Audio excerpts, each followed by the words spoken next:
வாழ்க வையகம், வாழ்க வையகம், வாழ்க வளமுடன். அருள் தந்தை வேதாத்ரி மகரிஷி அவர்களின் நாளொரு நற்சிந்தனை. டிசம்பர் 18. தலைப்பு சிந்தாமணி. சிந்தாமணி சிந்தை மணியான நிலை. அறிவு சலனமற்று புலனடக்கம் பெற்று உறுதி பெற்ற நிலை. தன் உயிர்நிலை உணர்ந்த பின் அங்கு கிட்டிய ஆற்றலால் உயிருக்கு மூலநிலை அறியும் ஆர்வம் எழுகின்றது.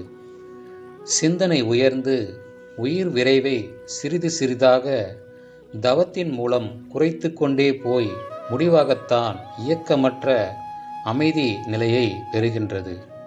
மெய்ப்பொருளாகி விடுகின்றது. தனது இருப்பு நிலை அணுமுதற்கொண்டு அண்டங்கள் அனைத்துக்கும் அப்பாலுள்ள பெருவெளி வரையில் நிறைந்து இருக்கும் பெருமையினை உணர்ந்து கொள்கின்றது. தேவைக்கும் இருப்புக்கும் இடையே உள்ள தெய்வீக தொடர்பு அதன் ஒழுங்கமைப்பையும் உணர்ந்து ஆன்மா முழு அமைதி பெறுகின்றது. இந்த நிலைதான் சிந்தாமணி.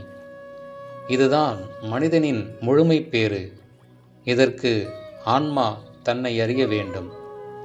அப்போதுதான் அமைதி பிறக்கும். பிறப்பும் அரும். பழிச்செயல்கள் கழிக்கப் பெற வேண்டும். அப்போதுதான் தூய்மை பெறும். தன்னிலை மறந்து ஆன்மா புறக்கவர்ச்சியில் மயங்கி செயலாற்றும் பொழுது ஆசை, சினம், கடும்பற்று, முறையற்ற பால் கவர்ச்சி, உயர்வு தாழ்வு மனப்பான்மை, வஞ்சம் ஆகிய 6 குணங்களாக நிலை மாறி இயங்குகிறது. இதன் விளைவாகவே பழிச்செயல்கள் விளைகின்றன. உள்ளத்தில் களங்கமும் உடலில் நோயும் பதிவாயின. இதனால் ஆன்மா சிறுமைப்பட்டு துன்புறுகின்றது.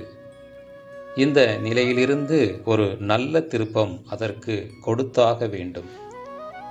எனவே இச்சையே தொழிலாக உடைய ஆன்மாவை அதன் போக்கிலிருந்து திருப்பிவிட வேண்டும்.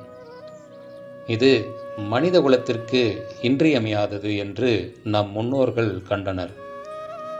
புறத்தோற்றங்களால் கவரப்பெற்று புலன்வரையில் இயங்கும் ஆன்மாவிற்கு ஒரு உயர்வு கிட்ட வேண்டுமெனில் தன் விருப்பம் போல் நிலைத்து நிற்க முறையான உடற்பயிற்சி அவசியம். அனுபவத்தால் தேர்ந்த அப்பயிற்சி: 1. ஓர்மை நிலை கான்சன்ட்ரேஷன், 2. அடக்க நிலை மெடிடேஷன், 3. ஒடுக்க நிலை சமாதி என 3 பிரிவுகளில் அடங்கும். அறிவு ஓர்மை பெற்று அடங்கி லயமாகும் இப்பயிற்சியே ஆலயம்.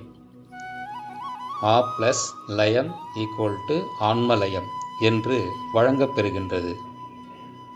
3 படிகளான ஆலய முறைகளில் முதல் தேவையானதும் பயன் மிகுந்ததும் எளிதானதும் ஓர்மை நிலை பயிற்சியே. அருள் தந்தை வேதாத்ரி மகரிஷி அவர்கள் வாழ்க வளமுடன்.